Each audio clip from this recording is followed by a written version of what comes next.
Hi friends, good afternoon.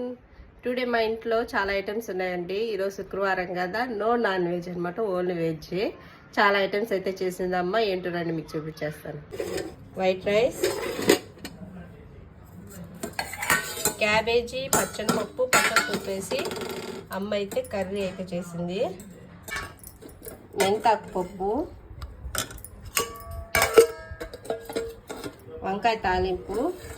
ఈ గిన్నె సెట్లు అయితే మా అమ్మ అయితే ఆన్లైన్లో తీసుకుంది అనమాట. చూడండి, పెరుగు పచ్చడి, తిరగబాతు. ఇదండి, ఈరోజు ఫ్రైడే కదా, లాస్ట్ వీడియోలో మా చెట్లో పన్నీర్ కూసాయని చూపించాను కదా. ఇదండి, దేవుడికి పెట్టింది మా అమ్మ అయితే. ఇలా చెట్లో కోసుకొచ్చి చెట్లో పూలు పెడుతుంటే దేవుడికి ఎంత సంతోషంగా ఉంటుందో కదా.